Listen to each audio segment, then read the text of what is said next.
नमस्कार विद्यार्थियों, मैं डॉक्टर महेंद्र सिंह मीना, सहायक आचार्य, राजकीय विधि महाविद्यालय कोटा, यूट्यूब क्लासेस में आपका स्वागत करता हूं। भारतीय दंड संहिता में हमने कल पढ़ा आपराधिक षड्यंत्र किसे कहते हैं, आपराधिक षड्यंत्र का क्या प्रावधान है और इसके बारे में क्या पनिशमेंट भारतीय दंड संहिता में दिया गया है।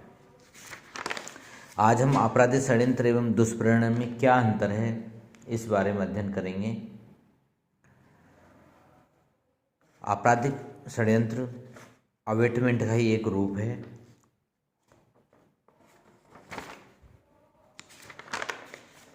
दुष्प्रेरण का अपराध धारा 107 एवं 108 में उल्लिखित विभिन्न तरीकों से कारित किया जा सकता है। आपराधिक षड्यंत्र उनमें से एक है।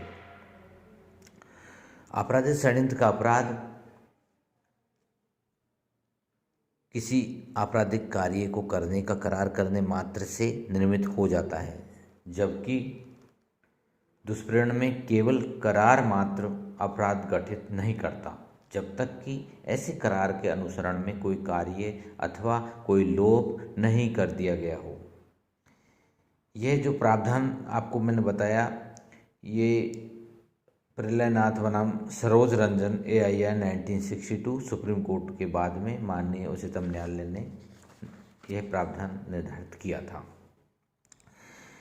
इसके अतिरिक्त केहर सिंह और अन्य बनाम दिल्ली प्रशासन AIR 1988 सुप्रीम कोर्ट के मामले में आपराधिक षड्यंत्र तथा दुष्प्रेरण के बीच में अंतर को स्पष्ट किया गया है। इसके अनुसार आपराधिक षड्यंत्र के लिए दो या दो से अधिक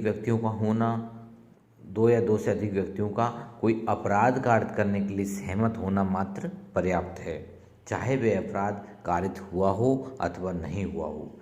जबकि दुष्प्रेरण में इससे कुछ और अधिक अपेक्षित है, अर्थात आपराधिक षड्यंत्र के अग्रसरण में कोई अवैध कार्य या लोभ का होना आवश्यक है। E.K. चंद्रसेनन बनाम state of Kerala AIR 1955 supreme court के मामले में माननीय उच्चतम न्यायालय ने यह स्पष्ट किया है कि आपराधिक षड्यंत्र के मामलों में प्रत्यक्ष साक्ष्य का मिलना अत्यंत कठिन होता है, क्योंकि आपराधिक षड्यंत्र की योजनाएं अत्यंत गोपनीयता से बनाई जाती है। इस मामले में मिथाइल एल्कोहल देकर 24 व्यक्तियों को दृष्टिहीन कर दिया गया था। जो साक्ष्य माननीय कोर्ट के सामने आया उसमें यह कहा गया है कि किसी समय विशेष पर अमुक अभियुक्त अन्य अभियुक्तगण के साथ नहीं था। माननीय उच्चतम न्यायालय ने कहा कि ऐसा आवश्यक नहीं था। ऐसे अपराधों को परिस्थितिजन्य साक्ष्य से साबित किया जा सकता है।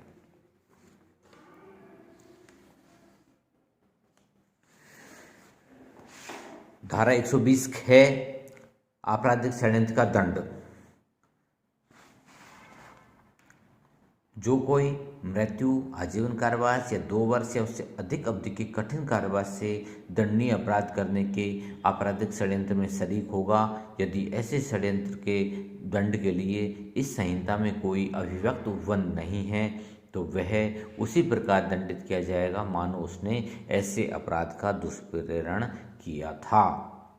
नंबर 2, जो कोई पूर्वोक्त रूप से दंडनीय अपराध को करने के आपराधिक षड्यंत्र से भिन्न किसी आपराधिक षड्यंत्र में शरीक होगा, वह दोनों में से किसी भांति के कारावास से जिसकी अवधि 6 माह से अधिक की नहीं होगी या जुर्माने से या दोनों से दंडित किया जाएगा।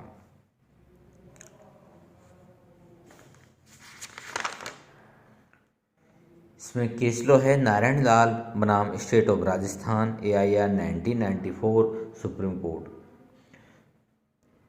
इस मामले में अभियुक्त एक आयुर्वेदिक औषधालय में उपवेद के पद पर कार्य करता था। वह सरकारी सेवकों से अवैध परितोषण लेकर फर्जी मेडिकल बिल बनाता था। उसके पास अवैध परितोषण की राशि के साथ अन्य प्रमाण भी मिले। यह आपराधिक षड्यंत्र का मामला था तथा उसमें अभियुक्त का आरोपों से इनकार करना मात्र पर्याप्त नहीं था। जहां कई व्यक्ति मिलकर एक लंबे समय से बिना किसी विधिमान अनुज्ञप्ति के विस्फोटक पदार्थों के क्रय विक्रय कर रहे हो, वहां उन व्यक्तियों के द्वारा अवैध कार्य करने के लिए सहमत होने का अनुमान लगाया जा सकता है।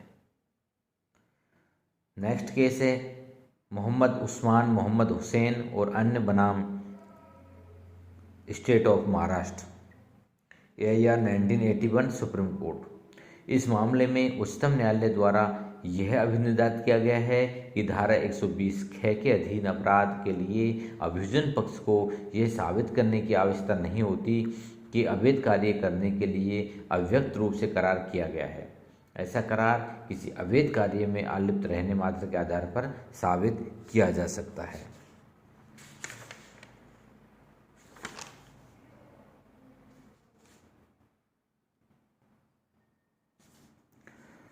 एक और केस है मोहम्मद नासिर बनाम state of West Bengal, AIR 2014 supreme court, page number 2587 के मामले में ये कहा गया है कि अभियुक्त की संस्वीकृति के आधार पर अभियुक्त को धारा 120 ख के अंतर्गत आपराधिक षड्यंत्र के लिए दोष सिद्ध किया जा सकता है, विशेष रूप से तब जब स्वतंत्र साक्ष्य से उसकी पुष्टि हो रही हो।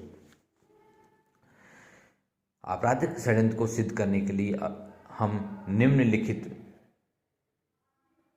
बिंदुओं का उल्लेख कर सकते हैं, अर्थात आपराधिक षड्यंत्र के लिए यह सिद्ध किया जाना आवश्यक है कि अभियुक्त ने किन्हीं अन्य व्यक्तियों के साथ करार किया है कि ऐसा करार किसी कार्य को किए जाने के लिए उसने किया है, ऐसा कार्य अवैध है या उसे किए जाने के साधन अवैध है। कोई प्रत्यक्ष कार्य यदि अपराध कार्य किए जाने के लिए कोई करार नहीं किया गया हो तो उसे आपराधिक षड्यंत्र माना जाएगा। षड्यंत्र चूंकि बड़ी गोपनीयता से किया जाने वाला कृत्य होता है, अतः उसे प्रत्यक्ष साक्ष्य द्वारा साबित किया जाना असंभव है।